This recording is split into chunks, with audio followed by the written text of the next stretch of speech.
మాది శ్రీకాకుళం జిల్లాలో ఒక ప్రముఖ రెస్టారెంట్ అండి. ప్రస్తుతానికైతే గ్యాస్ సమస్యని మేము చాలా ఇబ్బందిగా ఫీల్ అవుతున్నాం. మాకు రావాల్సినంత గ్యాస్ అందట్లేదు. సో దానికి ఆల్టర్నేటివ్ గా ఇదిగోండి ఇలా కట్టెలతో చేయాల్సి వస్తుంది. అంటే డొమెస్టిక్ గానే రావట్లేదు అనుకున్నా, కమర్షియల్ గా కూడా చాలా ఇబ్బంది పడుతున్నాం.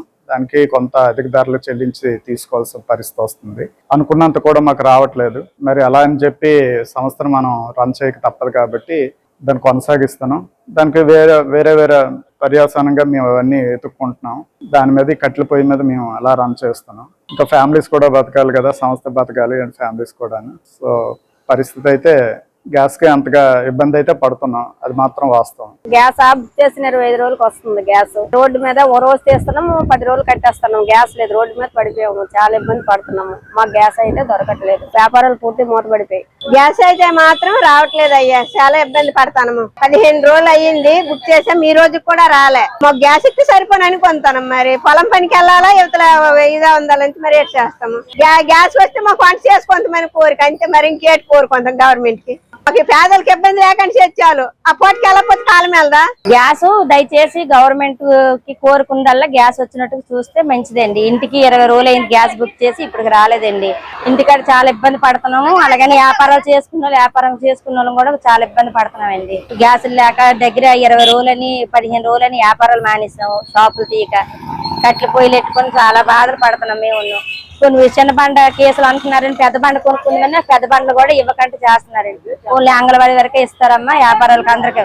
మరి రోడ్డు మీద వ్యాపారం అందరూ షాపులు కట్టుకుని ఉండలేరు కదా, అందరూ రోడ్ల మీద వ్యాపారం చేసిన కూలీలు అలా టోల్మేట్ చేస్తామండి. అందరం పెద్ద షాపులు పెట్టుకుని ఉండలేము కదా. మరి వాళ్ళకి మాకు ఒకటే పరిస్థితి, మేము బతకాలంటే రోడ్డు మీద చిన్న చిన్న బళ్ళు పెట్టుకుని బతకవలసినాను.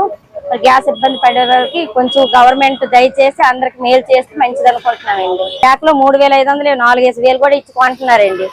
మనకి అయ్యింది 2,000 రూపాయలు బేరం అయితే 3,000 4,000 ఇచ్చి బండి ఇచ్చి కొంటాం. మనం ఏదైనా ఇబ్బందే కదండి, వాటి నుంచి కొంచెం ఇబ్బంది పడతాం. గవర్నమెంట్ దయచేసి కొంతమందికి మేలు చేస్తే మంచిది అనుకుంటున్నాం. మా పేదోళ్ళ కల్లా వాళ్ళు బయట అమ్ముకుంటారు, మేము బుక్ చేసిన గ్యాస్ మేమే మళ్ళీ ఎక్స్ట్రా డబ్బులు ఇచ్చి మేము కొనుక్కోవాల్సి వస్తుంది.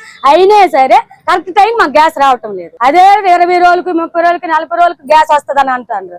మనం వచ్చిన గ్యాస్ అన్ని తీసుకుంటారు, వాళ్ళంత వాళ్ళే క్యాన్సిల్ చేస్తాను. మేము ఎలాగండి బతుకుతాము? మేము ఎలాగపోయి అక్కడ కర్రలు ఏరుకోవడానికి ఎక్కడైనా చెట్లు ఉన్నాయండి, చెట్టు పొట్ట కొట్టేసి ఇల్లు కట్టుకుంటారు. మరి మేము ఎక్కడ ఏరుకొని బతుకుతాము? బతకలేమండి. అలాగా దయచేసి మాకు న్యాయం చేయండి. సంవత్సరానికి 3 దెమ్మలు ఇస్తామన్నారు, అది కూడా మాకు లేదు. మా గ్యాస్ డబ్బులు అకౌంట్ లో పడతాయి అన్నారు, అవి కూడా మాకు లేవు. ఒక్క రూపాయి అందులో మాకు ఏటి లేదు. నష్టమే కానీ న్యాయం ఏటి జరగలేదు. మేమందరం నిలబెడితే కదా అతను నిలబడ్డాడు. కనీసం కర్రలపై మీద పానీపూరి అమ్ముకుందామైనా సరే బతకలేకపోతాను.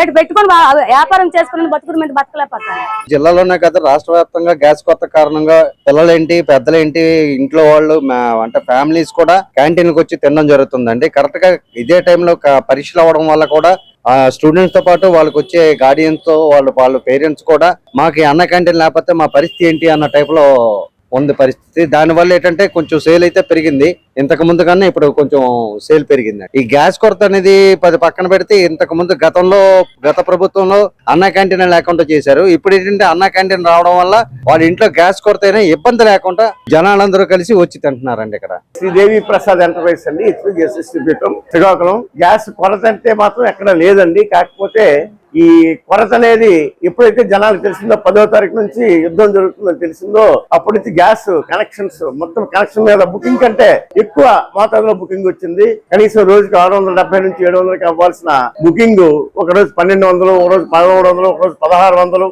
ఒక రోజు 1,200. ఈ విధంగా ఒక 10 నుంచి 20వ తారీఖు వరకు ఆ ఇండియన్ ఎక్కువ రావడం వల్ల కొంచెం బుకింగ్ పెరిగి ఒక రోజులో 1 లోడ్తో 2 లోడ్తో అయిపోవాల్సిన పని సుమారుగా 4-5 లోడ్లు వస్తాయి కానీ కంప్లీట్ అవ్వని పరిస్థితి ఉంది ఇప్పుడు. అందువల్ల ఈ గ్యాస్ కొంచెం మాకు తక్కువగా రావడం వల్ల ఈ కొంచెం పెండింగ్ ఉంది. ఒకే రోజు కూడా 15 వారాలు డెలివరీ అంటే చేయలేం. మేము 900కి చేయగలం మాకున్న సిబ్బంది. ఆ 900 అయితే మాకు 600, 700 ఇండియన్లు వస్తే ఏ రోజు ధర సరిపోయి. ఇప్పుడు ప్రతిరోజు ఇండియన్లు ఎక్కువ వచ్చేస్తున్నాయి. మళ్ళీ ఇప్పుడు తక్కువ పట్టింది కాబట్టి డెలివరీస్ కొంచెం ఎక్కువ అవుతున్నాయి. ఈ ఇండియన్ అనేది తక్కువ పడుతుందండి. ఈ జనాలనేమో ఈ గ్యాస్ రాదేమో అని చెప్పేసి జనాలు విపరీతంగా బుక్ చేయడం జరుగుతుంది. రెండోది ఓటీపీ లేనిది గ్యాస్ ఇవ్వడం జరగదండి. జిల్లాధికారుల నుంచి, రాష్ట్ర ప్రభుత్వం నుంచి, తర్వాత మా కంపెనీ ఆఫీస్ నుంచి కూడా మాకు మంచి స్పష్టమైన ఆదేశాలు ఉన్నాయి. ఎవరైతే గ్యాస్ బుక్ చేసుకున్నారో అప్పుడు ఓటీపీ వస్తే మాత్రమే మేము గ్యాస్ ఇవ్వగలం. ఆ ఓటీపీలు చాలా మంది పల్లెటూరులో చాలా ఇబ్బంది అవుతుంది. వాళ్ళ పొలాల్లో ఉంటారు, సెల్ పట్టుకుని అక్కడ పొలాల్లో సెల్ పనిచేయదు. వాళ్ళు ఓటీ ఇవ్వకపోతే మా బాయ్ తెచ్చిన అవుతుంది, మళ్ళీ ఎన్నోసరి సేమ్ ఎల్లింటికి వెళ్లాల్సి వస్తుందండి. అందువల్ల కొంచెం లేట్ అవుతుంది తప్ప గ్యాస్ అయితే మాకు బాగానే వస్తుంది.